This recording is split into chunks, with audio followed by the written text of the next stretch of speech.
Bonjour. Aujourd'hui, un exercice que m'a proposé Yann Blumerck en probabilité et que je trouve savoureux. Et bon, je ne peux pas m'empêcher de le partager, évidemment. C'est le problème des dés pipés. Si on regarde un peu sur Internet, on se rend compte que c'est un problème assez célèbre. Ce que j'aime bien dans le problème, c'est qu'il est à la fois très pratique et qu'il a une solution théorique extrêmement élégante, plus une ouverture qui fait fructifier l'imagination d'un mathématicien. Commençons par le commencement. Le problème, c'est le suivant. Peut-on piper 2 dés à 6 faces, de sorte que la somme obtenue lors d'un lancer, des 2 dés, donne une loi uniforme? Bon, j'essaye de m'expliquer.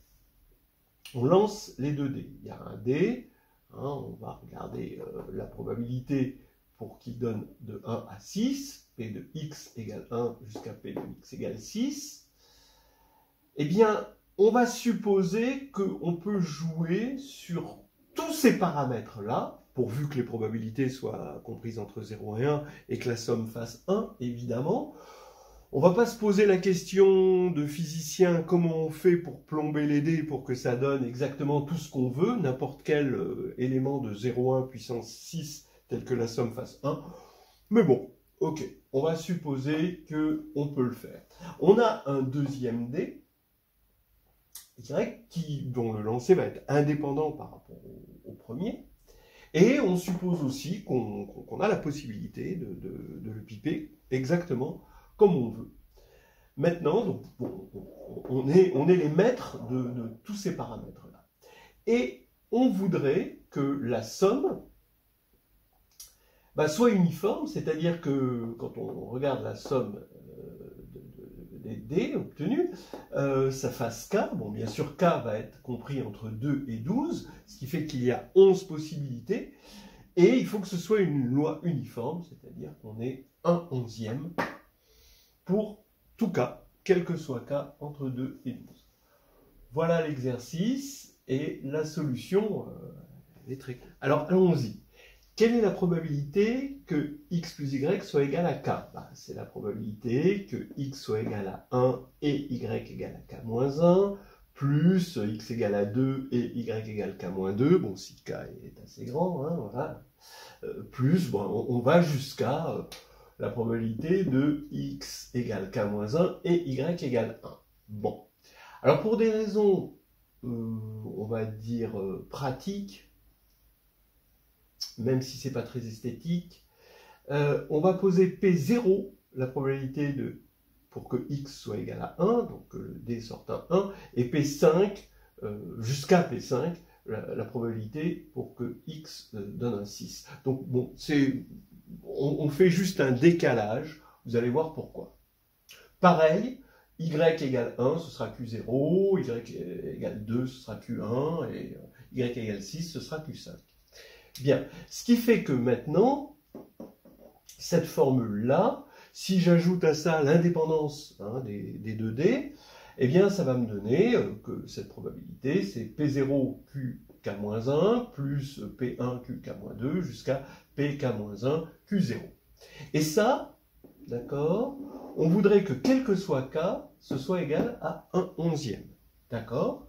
Alors maintenant, ce qu'on reconnaît ici, c'est un produit de Cauchy, donc c'est le moment de dégainer des polynômes. En fait, finalement, on peut dire, vous voyez, comme dans la combinatoire, vous avez des séries génératrices qui nous permettent de parler de combinatoire, et bien, dans les probabilités, ici, vous avez aussi des séries génératrices. Mais là, comme il y a un nombre fini de possibilités, c'est plus des séries, c'est des polynômes. Donc, on a une notion de polynôme générateur.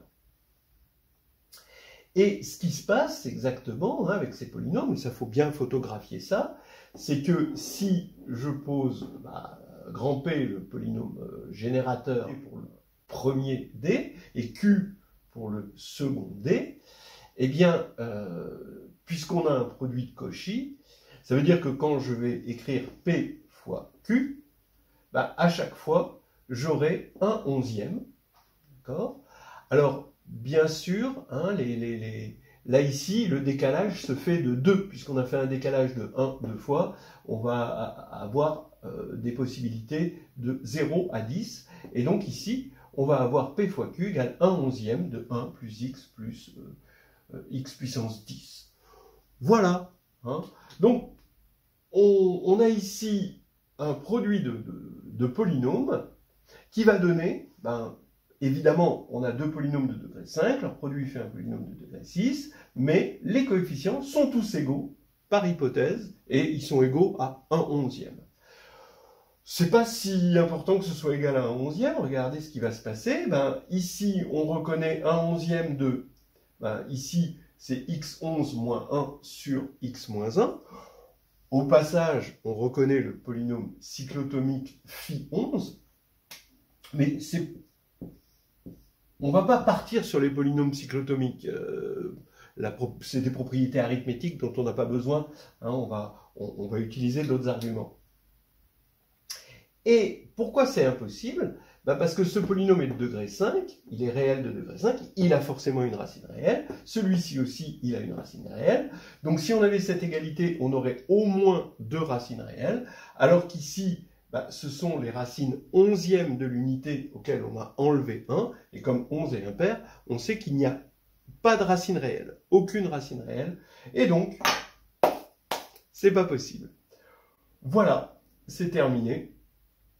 Mais non, c'est pas fini, parce que notre cerveau de mathématicien ne peut pas s'arrêter là. Est-ce qu'on peut piper, alors on va dire, allez, ND à M face, alors, au moins, hein, dans ce problème-là, on va supposer que les ND ont le même nombre de faces. Après, ça deviendrait un peu compliqué. Bon, voilà. De sorte que la somme obtenue lors d'un lancer donne une loi uniforme. Allez, c'est un deuxième exercice. Bon, là, celui-ci, dans le cas général, il est chaud. Il faut regarder des parités. Il y a des parités qui sont simples et d'autres parités qui sont moins simples. Et là, pour la petite histoire, bon, il y a une parité que j'ai pas trouvée et que Yann est venu à mon secours. Merci à lui. Alors, ceux qui ont bien suivi la première preuve n'ont pas eu de mal à généraliser au cas où M, le nombre de faces, est pair. C'est-à-dire c'est la parité de 6 tout à l'heure qui a fait que les polynômes étaient de degré 5 et donc de degré impair, et donc ils avaient tous une racine réelle, ce qui rentrait en contradiction avec les racines de l'unité, et il n'y en a pas beaucoup des réels. Une fois qu'on a enlevé 1, il y en a au max 1. C'est moins 1. Ok, alors donc si M est pair, on va faire pareil, on a des D qui vont donner des variables aléatoires x indice i de 1 à n, puisqu'il y a nd. On écrit les probabilités comme ça, P0, P1, PM-1 avec un indice supérieur I. Bon, la somme, évidemment, ça fait 1. Voilà, bon, ce sont des réels. Bon, ok, compris entre 0 et 1. Bon, et ce qui va se passer, c'est que la somme des ND va être donnée, le polynôme de cette variable-là va être donné par le produit des polynômes. Vous généralisez, hein. Vous allez avoir P1 jusqu'à Pn. Eh bien, ça va faire cette constante uniforme, hein, fois 1 plus x jusqu'à x puissance mn moins n. Voilà. Et c'est-à-dire, c'est alpha, facteur de x puissance mn moins n plus 1 moins 1 sur x moins 1, qui... Bon, alors, là maintenant, je vais dire que ce sont des racines énièmes de l'unité, donc des racines réelles, une fois qu'on a enlevé 1, il n'y a que moins 1, ou pas, selon la parité ici, mais on va dire qu'il y a au plus une racine réelle. Donc là, on a le produit de n polynômes. Ils sont tous de degré, ici, impair. Voilà. Puisque m-1 est impair, puisque m est pair. Donc, il y a forcément au moins n racines réelles. Ces racines sont forcément distinctes. Et il y en a n. Alors bien sûr, on prend n strictement supérieur à 1, parce que 1D, on peut toujours. Et il suffit en plus de pas le piper, on a quelque chose d'uniforme. Donc vraiment, voilà, pour n égale 1, c'est normal hein, que le cas n égale 1 intervienne avec une possibilité. C'est-à-dire que pour n égale 1, on aurait ici une racine réelle, et là une racine réelle, donc 1 partout, la balle au centre. Hein. Donc ici, vous avez n racines réelles, n strictement supérieur à 1, et là, au plus une racine réelle. Voilà. Contradiction. Donc, on ne peut toujours pas piper les dés hein, pour m pair, le nombre de faces. Ok. Alors maintenant, on va regarder m impair. Je vais mettre du suspense sur la dernière étape. Là, je vous fais le cas m impair et n pair. Après, on verra que m impair peut être résolu avec une méthode sans faire de sous-cas, voilà, proposée par Yann. Mais au moins celle-là, je l'avais, puis elle est facile. Alors je la propose. Donc on y va. On a encore une fois le produit de deux cas, cette fois-ci polynôme, qui est égal à ce polynôme dont tous les coefficients sont égaux. Ces polynômes, comme m est impair, sont tous de degré pair. Donc on ne peut pas balayer ça d'un revers de manche en disant ils ont des racines réelles, puisqu'a priori, ils pourraient ne pas en avoir. Bien, alors cette fois-ci, ce qu'on va faire, c'est jouer sur le fait qu'on a un nombre pair de polynômes, et je vais le regrouper en, ici, par exemple, les cas premiers, ici, le produit, j'appelle le polynôme R, et là, le polynôme R'. Donc, j'ai R et R', d'accord, des polynômes qui vont être de degré Km moins K, que je vais appeler T, T égale Km moins K, le degré des polynômes communs, et ici, avec les coefficients petit ri et R'I. Bien. Les RI sont tous positifs. Ça va compter. Hein, parce que c'est un produit de polynômes à coefficient positif. Voilà. Alors, on voit bien que R0, R'0 égale alpha. RT, donc voilà, maintenant je regarde les termes de plus haut degré. RT, R'T égale alpha aussi. T, je vous rappelle, c'est Kn moins K. C'est le plus haut degré. Et maintenant, je vais regarder le degré du milieu. C'est-à-dire le degré t, finalement, de ce polynôme, le degré de t.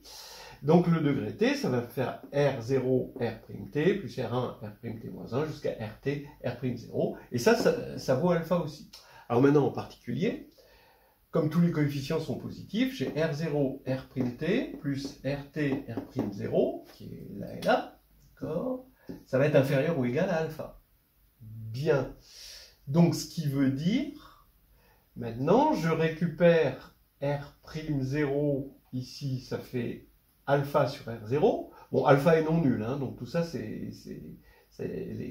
le RI ici, pour 0 et pour T, en tout cas, c'est non nul. Donc ici, je vais avoir R0 fois R'T, mais R'T, c'est alpha sur RT, plus RT sur R0 alpha, pour lui, d'accord. Donc on a RT et R'0, c'est alpha sur R0, voilà, inférieur à alpha. Je simplifie par alpha qui est évidemment non nul. Et je pose x égale R0 sur RT. Et je me rends compte que x, alors alpha est positif, hein, évidemment, x plus 1 sur x est inférieur ou égal à 1. C'est-à-dire, si vous préférez, comme x est aussi positif, x2 moins x plus 1 est inférieur ou égal à 0. Voilà, j'ai juste multiplié par x. Donc ça nous fait un trinôme négatif, alors que son discriminant est strictement négatif et que le coefficient ici, c'est positif. Donc ça, c'est pas possible. Donc on vient de montrer qu'on ne peut pas piper ND à M face. On l'avait vu pour le cas pair, maintenant on a pour le cas M impair et N pair. Alors maintenant, la dernière preuve. Alors je vais expliquer la preuve de Yann Doumerc et je vais aussi expliquer pourquoi je la trouve jolie, pourquoi je l'aime. Alors allons-y pour cette preuve. On a M impair et N strictement supérieur à 1. On part du fait qu'on a ces polynômes-là, un produit de polynômes, de n polynômes, qui est égal à alpha, facteur de 1 plus x plus etc. plus x puissance mn moins n. Bien. Alors, le fait que m soit impair fait que m-1 est pair, et donc ça, c'est pair. D'accord ? Entre autres, moins 1 ne sera pas racine ici. Or, c'était la seule racine réelle qu'on pouvait espérer là-dedans.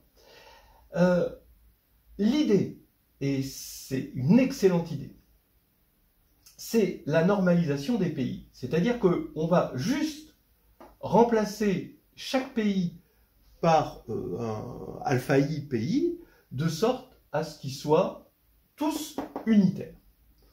Donc on va remplacer ici, quitte à multiplier par le produit des alpha i, un produit de pi tilde, qui va être égal à un polynôme proportionnel à ce polynôme-là, mais étant donné qu'ils sont tous unitaires, eh bien le produit est encore unitaire, et donc la constante de proportionnalité, ça va être 1, ici. Donc on a cette égalité-là, d'accord ? Et maintenant, ici, on n'a que des polynômes, finalement, de degré pair, et m-1, hein, et les racines, ben, ce sont des racines simples, bien sûr, parce qu'ici, on n'a que des racines simples, et ce sont des racines de 1, différentes de 1 et de moins 1.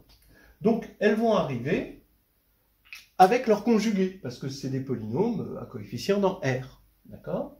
Bien. Donc, les racines des pi tilde viennent toutes par paire conjuguée. C'est-à-dire que pi tilde, ça va être le produit indice j, bon, de certains x moins zj, facteur de x moins zj bar. Voilà. Bien. Alors, quand on fait le produit ici, bien, on obtient x2 moins zj plus zj bar, x plus 1.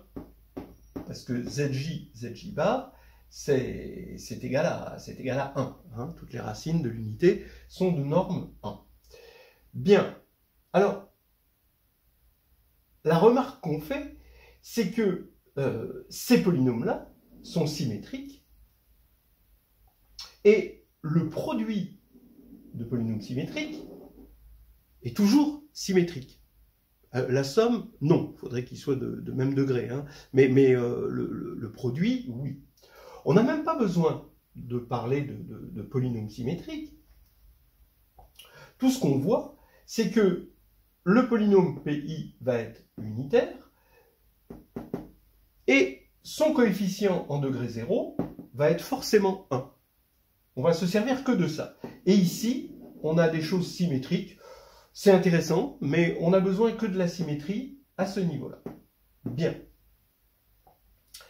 Maintenant, je vais nommer P indice J, indice supérieur I avec un tilde, hein, le coefficient de ce polynôme-là, en xj. Voilà, et degré moins 1.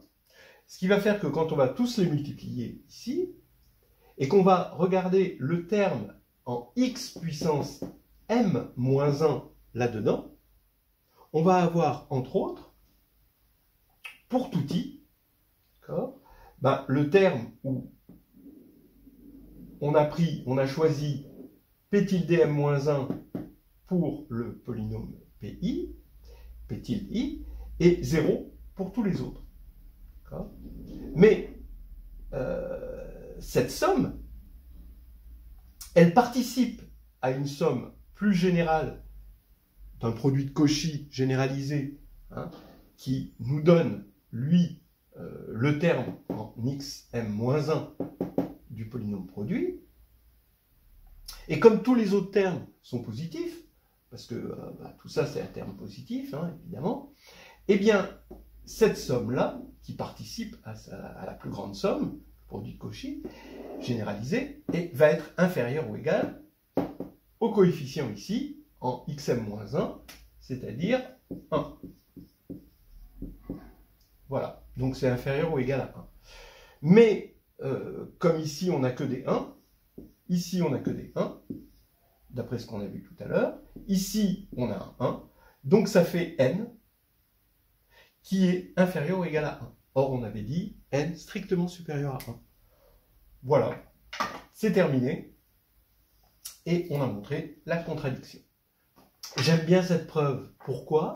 Parce que c'est quelque chose de général en mathématiques, de normaliser pour obtenir de la symétrie. Ça, c'est quelque chose qu'on retrouve un petit peu partout. Je vais vous donner un exemple de normalisation qui apporte de la symétrie dans un autre domaine des mathématiques. Vous partez, par exemple, d'une forme quadratique définie positive. Vous prenez une base qui n'est pas a priori orthonormée. Donc la matrice de Q, ça va être S, qui va être une matrice symétrique définie positive, mais qui ne va pas être l'identité.